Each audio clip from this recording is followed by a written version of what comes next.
Joy to the world. I want you to think about that phrase.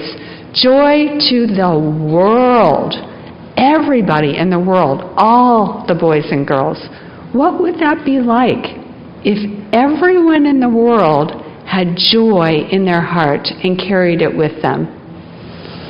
I think we would have peace on earth, at the least, and just people walking around happy, wanting to reach out and love you and connect with you. I am in for that. I have been personally experiencing joy.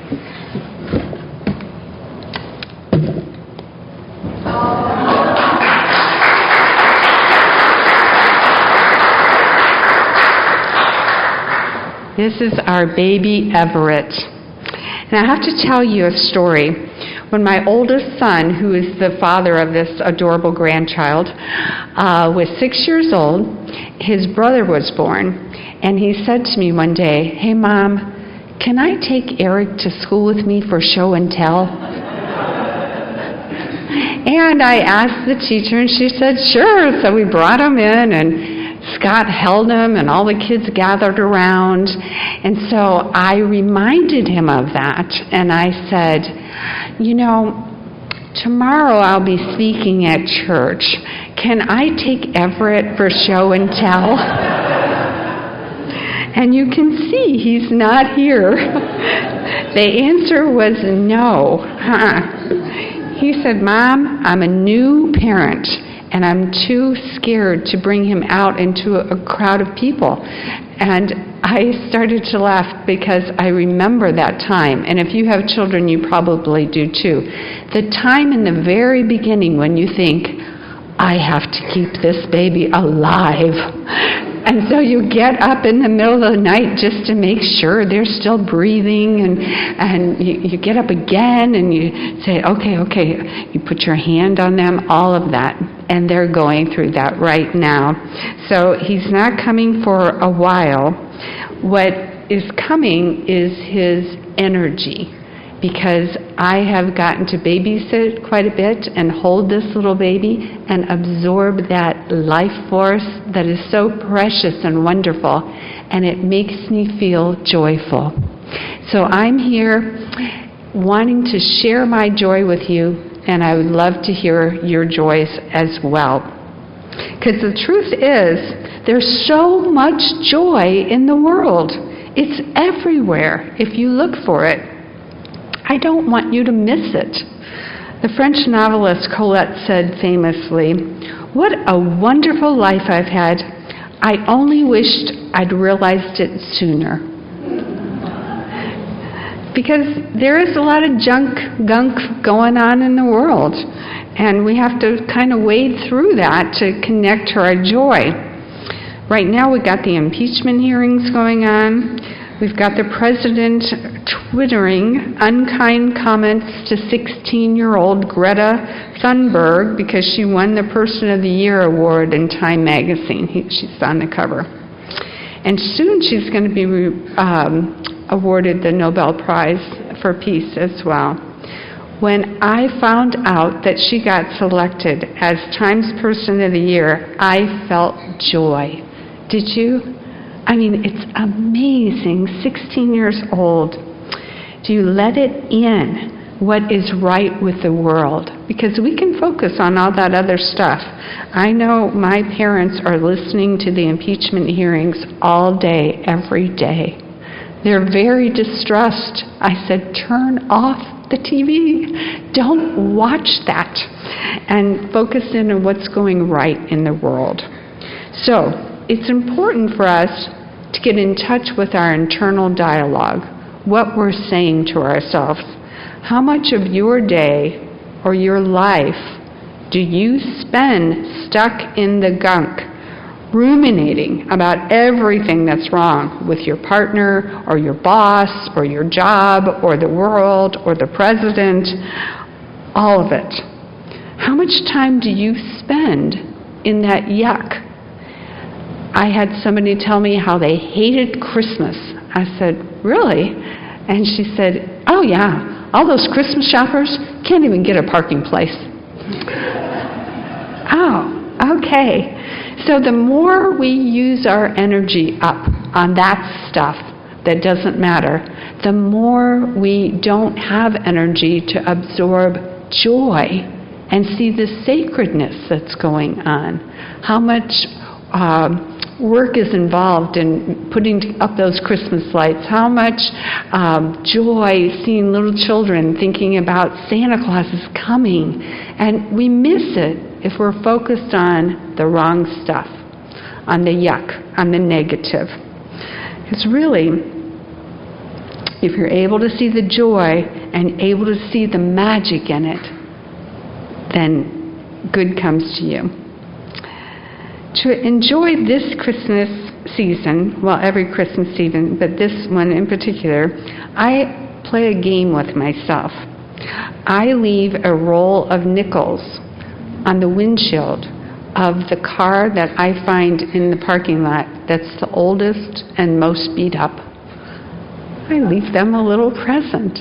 If I feel really feisty and generous, I leave a roll of quarters on their windshield. I know they're going to get a little surprise, and that brings me joy, thinking about leaving a surprise for someone that I don't even know. The other thing I do, not just in this season, but all the time, I throw my change that I get, my quarters and nickels and dimes and pennies, into the parking lot. If I'm at Kroger or whatever, I throw it out there, knowing that people are going to come along and find that quarter and feel like they just won the lottery. And that brings me joy.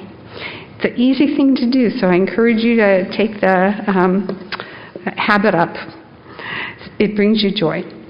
So, if you want more joy in your life, you have to remember to look at your internal dialogue first and making sure that you are connecting with positives in this world, because they're everywhere if you look for them. Tell yourself the truth if you're stuck in complaining. I know this past year when I've been in cancer treatment, I turned into a complainer. I am not happy. I don't have energy. I feel mouth sores. I can't stand it. Finally, one day I was like, Patti, you're on the wrong track here. Get over to the track to say, thank you for MD Anderson. Thank you for the treatment that I'm getting. Thank you for the life I get to stay on this planet. So, this is the truth. There are two sides to the coin. One has joy and delight, and the other has that negative, whining, complaining. And here's the good news. My message to you today is, you get to decide what side of the coin you're going to spend your life on. It's really up to you. I had a client this week who is at Ohio State, and she's working on her doctorate. She told me that she's focusing on the damage that is done to black girls, even as little girls, based on the darkness of their skin. She had always experienced this prejudice from black people, white people, everyone, because her skin is very dark. And she was telling me that when she tells this to people that this is her doctoral thesis to work on, that she's getting pushback, particularly from her family, who told her that is a ridiculous topic. Why would you waste your time looking at that? Then she said to me, what I know now, after being in therapy for a little while, is that I have choice. I have choice. I can either let that in and make that truth, that it's a ridiculous topic, or I can reject it. She said, this is the first time that I realize it's up to me. And I'm here to tell you, it's up to you. What you let in and what you choose to reject as not my truth, not my president. What do you let in? What do you say, no, that's not going to get into my soul. Now, I learned this lesson when I was in a women's group a long time ago. Someone told me that going into the black hole of suffering and pain and, oh, I'm a victim, is optional. And I said, what do you mean? She said, don't choose that. Choose joy. And I said, well, I'm not choosing it. I just am there. I just get there instantly. And she said, no, actually, you're the one who jumps in the hole. You can choose joy instead. At that point, I just started laughing. Then she said one of the 12-step mantras, loss is inevitable in this lifetime, but suffering is optional. Choose joy. It's up to you. Well, I was told this when I was in my 20s. Do you remember that time of life when you knew everything? I knew. She didn't know what she was talking about. I mean, she was in her 50s, and she was telling me, you can choose joy. And now I know she was right. She was telling the truth. It's up to us to choose. So one way to choose joy is to connect to gratitude. Take time every day to notice at least 3 things that you're grateful for. You can write them down, or you can just say them to yourself. But connect to gratitude, and you will find pretty soon more joy is showing up in your life. So, it can be a big thing or a small thing. For example, I am really grateful that I have a car and I don't have to walk 10 miles to get here. I am really grateful that I have warm clothes because a cold front is coming. I am really grateful for this fellowship and that you allow me the opportunity to share my thoughts with you. I'm really grateful for that. Thank you for showing up. So, if you get in the habit of stating what you are grateful for, or writing it down, or just thinking about it, it will only take a minute or 2 a day, and it will be worth it because almost right away you will experience more joy in your life. I have a warning, however. Sometimes when you start your gratefuls for the day, it's hard to stop. I am grateful for Julie singing today. I am grateful for Michael playing today. I am grateful for Jeff playing today. I am grateful for the kitchen angels that get the coffee made and the snacks out for everyone. I'm grateful for music and Christmas carols and fun and friends and sharing fruitcake, and I could go on because there's so many things that are joyful in this life if we just take a moment to connect with it. I don't know if any of you know Mitsumi Samatami. Maybe, Alex isn't here. Alex might know. She's a little anime girl. She's a little cartoon who is always wise. And she writes, if you were all alone in the universe with no one to talk to, no one to share with the beauty of the stars, to laugh with, to touch, what would be the purpose of your life? It is connecting to the other life that makes our life worth living. It's harmony. We must discover the joy of others, the joy of the challenges in this life, the joy of growth, and the joy of sharing our joys with other people. This little girl goes on to say, I can't think of an experience of joy that isn't an experience of intimate connection, like the moment a parent first sees a child's eyes, or a moment in the woods when you grow roots like the tree you are leaning against, and you realize that you are the same as the tree, sacred. So I want you to turn to a person that you're sitting by and tell them what makes you feel joyful. You have to come up with 2 things. So turn to somebody close to you. Make sure everybody has a partner. 2 things that make you feel joyful.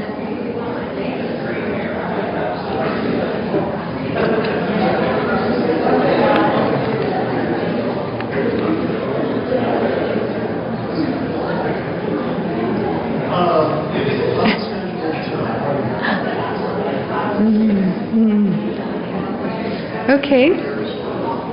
All right, enough joy. How was that for you? Did it make you feel joyful? Because connecting is how we get to joy. And stopping talking at the right time.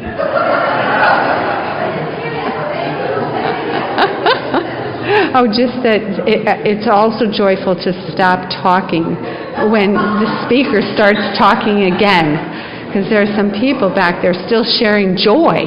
So, all right. Connecting with your neighbor, as Mr. Rogers would say. We come to church to experience this connecting with each other. In fact, the term religion comes from the Latin word religio, which means to bind together. So joy is everywhere, and we want to share it with each other. A Swedish proverb says, "Those who wish to sing always find a song. Those who want more joy will find it by connecting." There are two simple steps. First, adjust your attitude by being aware of how much time and energy you spend in the gunk. As Anne Frank wrote in her diary, "I don't think of all the misery, but of all the beautiful things that still remain." I think if she can do that, then we can surely focus in on all the beautiful things that still remain. E.B. White is the author of the classics Charlotte's Web and also Stuart Little. He said, "All I hope to say in books, all that I ever hope to say, is that I love this world." Think about that. All that I hope to say in books, all that I ever hope to say, is that I love this world. I want that for you. What if you lived your life that way? Just loving, being present in your world, ever connected to that miracle we call life. The second step to getting to joy is to connect to gratitude. Look around and be amazed at your life. Take time to really take that in. I got to go to a concert last night of the Houston Chamber Choir. It was fantastic. It actually vibrated inside my body. So much love, so much incredible. They have 2 more concerts, today at 2:30 and today at 5, if you don't have plans. The activist Emma Goldman is remembered as saying, "If I can't dance, I don't want to be part of your revolution." It's more likely that she actually said something more like, "What's the point of the revolution if you can't dance?" Either way, the point is the same. When we're involved in striving to heal the earth, to heal our planet, which we all are, we're Unitarian Universalists, and we're ever aware of all the injustices and work to fix that. We also have to make time to sing and dance and savor each other and to enjoy this life. One of my clients is an architect and was part of the gingerbread building contest. It was last Saturday at City Hall. I never heard of it before this year, but it's free, and I invite all of you to go with me next year. It is fun and full of joy. So I brought you a few pictures to show, and as you look at each one, you can put one on, remember, joy summons us to inhabit this moment, already ripe. See the work put into these gingerbread pieces of art. Each team has about an hour to put together their entry, but they've been working on their designs for months. See the creativity. Everything has to be 100% edible.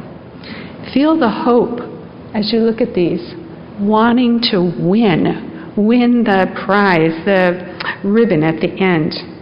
Feel the team, feel the connection, enjoy all the life that had to show up to make this all possible. It's really life-giving. So, now, let's practice inhabiting this moment. Look around you. Seriously, look around you. Look at the people around you. Drink in their beauty. Notice them. Let their commitment that they have to this church, to this world, sink in, and see the amazingness of these people that are sitting by you. Every one of you is amazing and magnificent, and I'm so glad that I get to know you. Savor one another. If you want it to, it's okay with your partner or the person you're looking at, you can give them a hug and say, "You are magnificent." Then we'll get back to saving the world. Abraham Lincoln said, "Most people are about as happy as they make up their minds to be." That is, it's up to you. You are powerful in deciding if you're going to have a good life or if you're going to stay stuck in the gunk, all the negative. It's up to you. So I want to end with a short story from the second helping of Chicken Soup for the Soul. It's called A Matter of Attitude.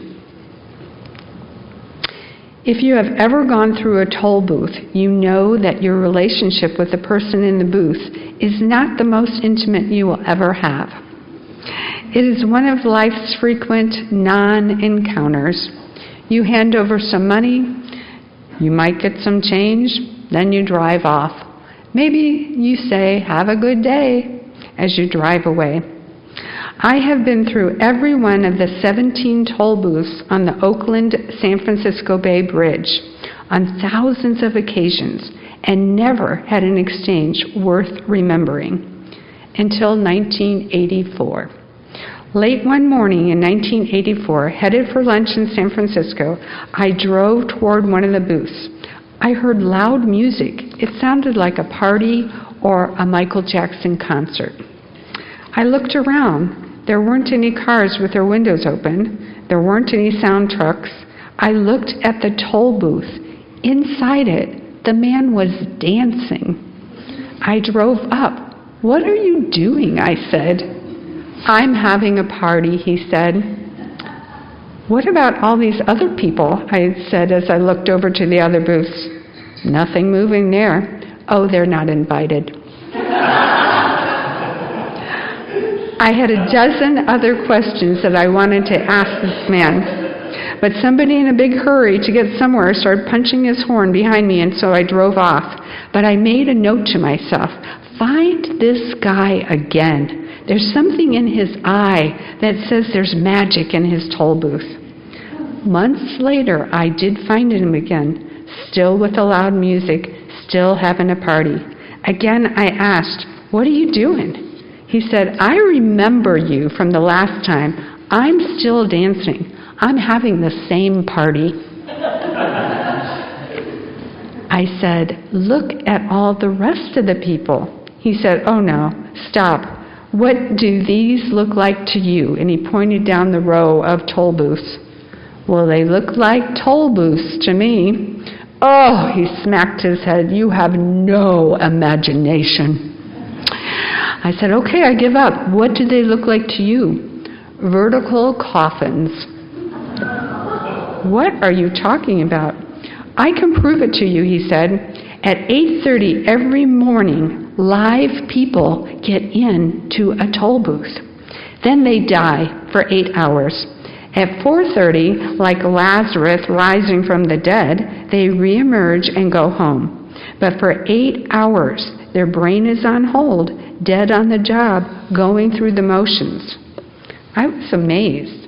This guy had developed a philosophy and mythology about his job. I could not help asking the next question, "Why is it different for you? You seem to have a good time." He looked at me. He said, "I knew you were going to ask that. I'll tell you, I'm going to be a dancer someday." He pointed to the administration building. My bosses are in there, and they're paying me for my training. 16 people dead on the job, and the 17th, in precisely the same situation, figured out a way to be alive. That man was having a party where you and I would probably not last 3 days. The boredom. He and I had lunch later, and he said, I don't understand why people would think my job is boring. I have a corner office, glass on all sides. I can see the Golden Gate Bridge, San Francisco, the Berkeley Hills. Half of the Western world vacations here, for goodness sakes, and I just have to stroll in every day and practice dancing. And to you I say, no matter what your circumstances are today and this time of year, you can choose joy.